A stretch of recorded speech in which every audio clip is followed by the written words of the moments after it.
Welcome to our channel right to education.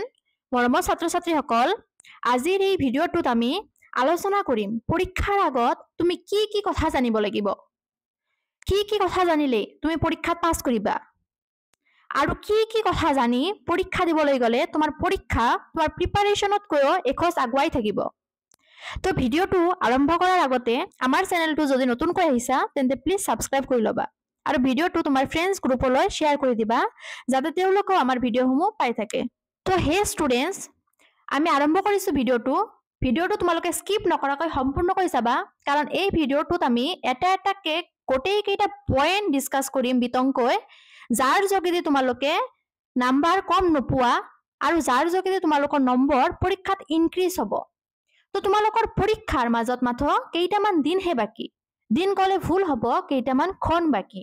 তো এই অমূল্য সময়ত তোমালোকে কিতাপ পঢ়াৰ লগতে নিজকে মটিভেট কৰি ৰাখিব লাগিব, কাৰণ পৰীক্ষা এটাৰ বাবে প্ৰিপাৰেশ্যন লোৱাটো যেনেকৈ দৰকাৰী তাতকৈ গুৰুত্বপূৰ্ণ নিজকে সাহসী কৰি ৰখাটো।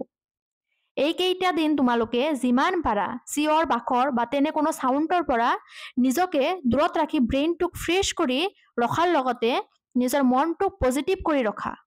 এতিয়া আমি মেইন পইণ্টছলৈ আগবাঢ়িছোঁ।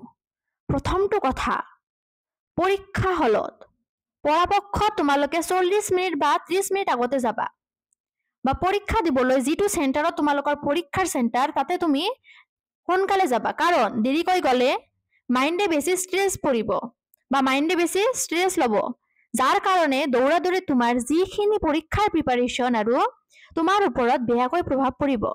তো আজি জনে জনে আমাৰ ভিডিঅ'টো চাই আছা মেট্ৰিক বা এইচএছৰ পৰীক্ষাৰ্থীসকল, তোমালোক আটাইকে কৈছোঁ পৰীক্ষাৰ মিনিমাম 30 মিনিট আগত পৰীক্ষা হলৰ গেটত বহি ৰেষ্ট লৈ থাকিবা। 2 নম্বৰ কথা হৈছে তোমালোকে পৰীক্ষাৰ 5 মিনিট আগতে কুৱেশ্যন পেপাৰখন হাতত পাই যাবা। তো এই 5 মিনিটতে তুমি গোটেই কুৱেশ্যন পেপাৰখন ঘূৰাই পকাই চাই ল'বা, টোটেলি চাই ল'বা, যাতে তুমি তোমাৰ পৰীক্ষাৰ বাবে যিখিনি 3 ঘণ্টা সময় পাবা তাৰে যাতে 1 মিনিট সময়ও নষ্ট কৰিবলগীয়া নহয়। আৰু তোমালোকে 5 মিনিট সময়খিনি কুৱেশ্যনবিলাক চোৱাই নহয়, লগতে যিবিলাক সহজ এনচাৰবোৰ আছে সেইবিলাক ৰিমাইণ্ড কৰি থাকিবা, যাতে লিখা ষ্টাৰ্ট কৰাৰ লগে লগেই লিখিব পাৰা, ভবা চিন্তাৰ কোনো দৰকাৰে নপৰে। 3 নম্বৰ কথা, যেতিয়া তোমাৰ পৰীক্ষা আৰম্ভ হ'ব তেতিয়া তুমি MCQ OMR শ্বীট আৰু থিয়ৰী এনচাৰ শ্বীট দুয়োটাই একেলগে পাবা, আৰু তোমাৰ OMR শ্বীটটো দিয়া হয় পৰীক্ষাৰ প্ৰথম 1.5 ঘণ্টা সময়ৰ বাবে। তো ইয়াতে বহুত ছাত্ৰ ছাত্ৰীয়ে কি কৰিব যে প্ৰথম 1.5 ঘণ্টা OMRতে টাইমখিনি শেষ কৰিব, এইটো ভাবি যে পিছৰ 1.5 ঘণ্টা থিয়ৰী পেপাৰ সলভ কৰিম। তুমিও যদি এইটো ভাবি আছা বা এইটো ভাবি ৰাখিছা আগৰ পৰা, তো তেনেকুৱা নকৰিবাই। তেনেকুৱা কৰিলে তুমি পৰীক্ষাত বহুত কুৱেশ্যন এৰি আহিবলগীয়া হ'ব পাৰে। চ' তুমি যথাসম্ভৱ 30-40 মিনিট ল'বা OMR শ্বীট এনচাৰ কৰাৰ বাবে। প্ৰথমতে OMR শ্বীটৰ এনচাৰ কৰি দেন থিয়ৰী লিখা ষ্টাৰ্ট কৰিবা, নহ'লে পিছত OMRৰ কাৰণে সময় নাপাবা। ঠিক সেইদৰে এইচএছৰ ষ্টুডেণ্টছ যিসকলৰ গোটেইখিনি থিয়ৰী পেপাৰ, তেওঁলোকে কি কৰিবা, যিখিনি সহজ কুৱেশ্যন বা জনা এনচাৰ যাৰ বাবে তোমাৰ বেছি সময় ভাবিব নালাগে সেইখিনি আগতে কৰি তাৰ পিছত নজনা কুৱেশ্যন এনচাৰত হাত দিবা। 4 নম্বৰ কথা, তোমালোকৰ বহুতেই আছা যিসকলে কমপ্লিট কুৱেশ্যন পেপাৰ সলভ নকৰাকৈ এক্সাম হলৰ পৰা ওলাই পৰা। এনেকুৱাও কিছুমান আছা যিসকলে এক্সাম শেষ হোৱা টাইমৰ আগতেই এক্সাম হলৰ পৰা ওলাই যোৱা। তো তোমালোকে ভালদৰে শুনি লোৱা এটা কথা, কুৱেশ্যন তুমি পৰীক্ষাত এৰি নাহিবা, এটা কুৱেশ্যন এৰি নাহিবা, সেইটো MCQ হওক বা থিয়ৰী। MCQ নজনা কুৱেশ্যন কেনেদৰে কৰিবা তাৰ ভিডিঅ' আমি আগতেই আপলোড কৰিলোঁ, তো চাই ল'বা। লগতে থিয়ৰী পেপাৰৰ এটা এটা কুৱেশ্যনৰ এনচাৰ তুমি লিখি আহিব লাগিব।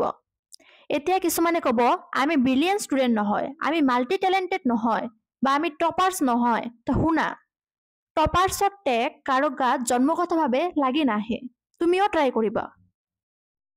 কি ঠিক যে পৰীক্ষাত তুমিয়ে টপাৰ হৈ গ'লা, তো মই নোৱাৰিম, মই ইমান ভাল ষ্টুডেণ্ট নহয়, এইবোৰৰ দিন গ'ল এতিয়া। চ' তুমি বি পজিটিভ হৈ আটাইবোৰ এনচাৰ কৰি আহিবা, চাবা তোমাৰ পৰীক্ষাৰ নম্বৰ চাই তুমি আচৰিত হৈ যাবা। 5 নম্বৰ কথা, যিটো বহু ছাত্ৰ ছাত্ৰী জনা স্বত্তেও পৰীক্ষা হলতকৈ নাৰ্ভাছনেছৰ বাবে ভুল কৰিয়ে পেলায়। তো কি এই ভুল? পৰীক্ষা হলত তুমি সময়ৰ অপচয় একেবাৰে নকৰিবা। এটা এটা মিনিট তোমাৰ বাবে দুৰ্লভ। এটা এটা ছেকেণ্ড তোমাক মাৰ্ক পৰাবলৈ সহায় কৰিব।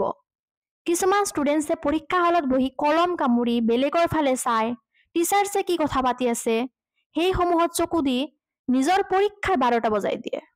ষ্টুডেণ্টছ, পৰীক্ষা হলত বহি তুমি বেলেগ দিশত মন কৰিলে তোমাৰ মাইণ্ডত থকা এনচাৰবোৰ পাহৰি যাবা। তাৰ বাবে তুমি তোমাৰ পৰীক্ষাত লিখাৰ প্ৰাপ্য সময়খিনি হেৰুৱাবা। সেয়ে তুমি পৰীক্ষাত বহিবা একেবাৰে বীৰৰ দৰে, যাতে পৰীক্ষাৰ যিখিনি সময় সেই গোটেইখিনিৰ তুমি সৎ ব্যৱহাৰ কৰি তোমাৰ এক্সাম পেপাৰত তোমাৰ এবছৰৰ কষ্টখিনি 3 ঘণ্টাত প্ৰমাণ কৰি থৈ আহিব পাৰা। তো ষ্টুডেণ্টছ, এইখিনি আছিল আজিৰ ভিডিঅ'টো। যদি তোমালোকৰ ভাল লাগিছে ভিডিঅ'টো চাই তেন্তে লাইক, কমেণ্ট আৰু শ্বেয়াৰ কৰি দিবা। ধন্যবাদ।